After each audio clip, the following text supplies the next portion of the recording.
بسم اللہ الرحمن الرحیم۔ السلام علیکم ناظرین گرامی، آج کی ویڈیو میں ہم بات کرنے والے ہیں امریکہ اور ایران کی جنگ کے بارے میں۔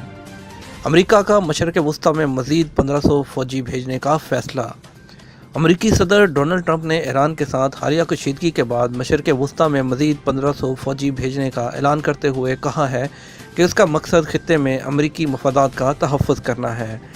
فرانسیسی خبرساں ادارے AFP کے مطابق ڈونلڈ ٹرمپ نے جاپان کے دورے سے قبل صحافیوں سے گفتگو کرتے ہوئے کہا کہ ہم مشرق وسطی میں امریکی مفادات کا تحفظ کرنا چاہتے ہیں۔ ہم کم تعداد میں فوجی وہاں بھیجنے جا رہے ہیں۔ حفاظتی دستے میں شامل فوجیوں کی تعداد 1500 ہوگی۔ مشرق وسطی بھیجے جانے والے دستے میں ایئر کرافٹ، جنگی طیارے، engineers, patriot missile defence battalion کی توسیع شامل ہے، جس کے عملے کی موجودہ تعداد 600 کے قریب ہے۔ امریکہ کے قائم مقام وزیر دفاع پیٹرک شانہن کا کہنا ہے کہ یہ ایران کی جانب سے ملنے والی دھمکیوں کا بھرپور جواب ہے۔ پینٹاگون حکام نے کہا ہے کہ مزید 1500 فوجیوں کو بھیجنے کا فیصلہ خطے میں پیش آنے والے حالیہ واقعات کے رد عمل میں کیا گیا ہے، جن کا تعلق امریکی انٹیلیجنس کے مطابق ایرانی قیادت سے ہے۔ ان واقعات میں بغداد کے گرین زون پر راکٹ حملہ، فجیرہ میں دھماکہ خیز مواد سے 4 ٹینکروں کا متاثر ہونا اور حوثی باغیوں کی جانب سے سعودی اول تنصیبات پر ڈرون حملہ شامل ہے۔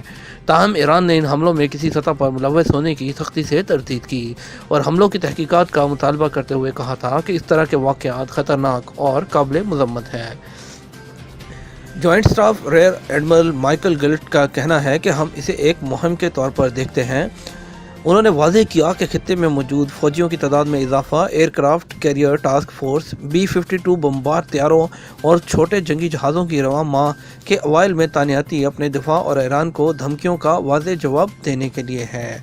امریکہ اور ایران کی جنگ بہت ہی وہ خطرناک موڑ تک پہنچ چکی ہے، جو کہ کسی بھی وقت شروع ہو سکتی ہے، اور اس کے لیے امریکہ اپنے بیڑے وہ یہاں پہ مشرق وسطی میں پہنچانا شروع ہو چکا ہے۔ اور دوسری طرف جو ایران ہے، انہوں نے بھی کہا ہے کہ ہمارے میزائل امریکی بیڑوں کو نشانہ بنا سکتے ہیں۔ ایران کے خصوصی فوجی دستے پاسدار انقلاب کے پارلیمانی افیئرز کے ڈپٹی محمد صالح جوکار نے خبردار کیا ہے کہ ایران کے کم فاصلے تک مار کرنے والے میزائل بھی خلیج میں موجود امریکی جنگی بحری بیڑوں کو آسانی سے نشانہ بنا سکتے ہیں۔ یہ بھی انہوں نے کہا کہ امریکہ نئی جنگ کا متحمل نہیں ہو سکتا۔ امریکہ کی جانب سے ایران پر لگائی جانے والی اقتصادی پابندیوں اور سیاسی دباؤ کے باعث امریکہ اور ایران کے تعلقات میں کشیدگی بڑھی ہے۔ امریکہ نے ایران کی جانب سے مبینہ حملے کے خطرات سے نمٹنے کے لیے گزشتہ ہفتوں کے دوران خلیج میں اپنی فوجی طاقت میں اضافہ کیا ہے۔